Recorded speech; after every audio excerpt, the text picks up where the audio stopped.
السلام علیکم ورحمۃ اللہ وبرکاتہ۔ آج میں آپ کو ایک واقعہ حضرت ثعلبہ بن عبدالرحمن کے بارے میں بتاؤں گی۔ نبی صلی اللہ علیہ وسلم نے ان صحابی کو اکثر کسی نہ کسی کام کے لیے، کسی پیغام کے لیے بھیجنا ہوتا تھا۔ تو ایک دن یہ صحابی نبی صلی اللہ علیہ وسلم کا پیغام لے کر جا رہے تھے کہ ایک گھر کے دروازے کے پاس سے گزرے تو ان کی نظر ایک عورت پر پڑ گئی جو بغیر دوپٹے کے بیٹھی تھی، اور ان کے دل میں اس عورت کے لیے شہوت پیدا ہو گئی۔ جب تھوڑا سا آگے گئے تو ان کو اپنی ہوش آئی کہ میں کیا کر رہا ہوں، میں کیا سوچ رہا ہوں، اور وہ اسی ندامت کو سوچتے ہوئے جنگلوں کی طرف نکل گئے۔ وہاں پر جا کر بہت روئے، دن رات روتے رہتے تھے اور یہی دعا کرتے تھے، یا اللہ مجھے معاف فرما دے۔ نبی صلی اللہ علیہ وسلم کو تھوڑا سا اس کا علم ہوا، لیکن آپ نے اس کو نہ پوچھا۔ 40 دن بعد حضرت جبرائیل علیہ السلام نبی صلی اللہ علیہ وسلم کے پاس آئے اور ان کو کہا کہ اللہ تعالیٰ نے ثعلبہ کو معاف کر دیا ہے، آپ ان کو بلا لیں۔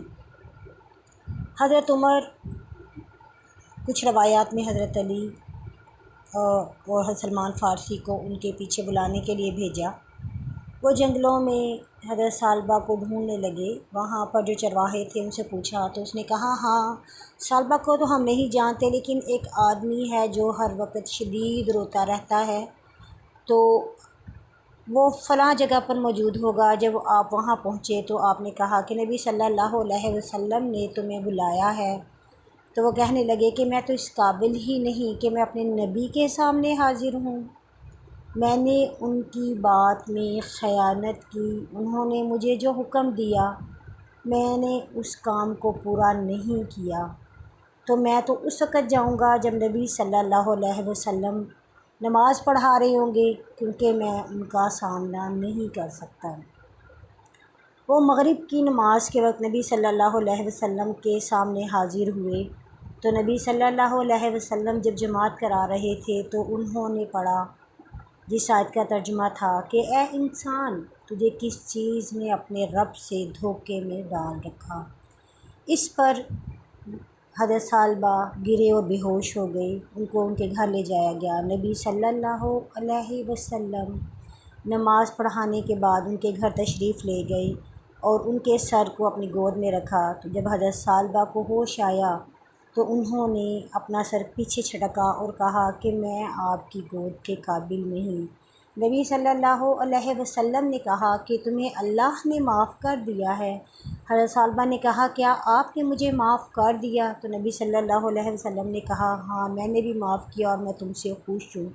یہ سننا تھا کہ حضرت ثعلبہ کی روح پرواز کر گئی۔ جب آپ ان کا جنازہ پڑھانے کے لیے لے جا رہے تھے تو آپ ایک قدم ایک سائڈ پہ رکھتے اور دوسرا قدم تھوڑا سا آگے چک کر اٹھاتے۔ تو صحابہ کرام نے جب آپ صلی اللہ علیہ وسلم سے اس کی وجہ پوچھی تو نبی صلی اللہ علیہ وسلم نے فرمایا کہ اس ثعلبہ نے ایسی توبہ کی کہ 70,000 فرشتے ان کی نماز جنازہ میں شریک ہونے کے لیے آئے ہیں۔ ہم ایسے بدبخت انسان ہیں کہ ایسے گناہ کرتے ہیں اور اس گناہوں پر ڈٹ جاتے ہیں۔ ہم اللہ سے توبہ نہیں کرتے، ہم اپنے گناہ پر ایسے ڈٹتے ہیں کہ جیسے ہم نے کچھ کیا ہی نہ ہو۔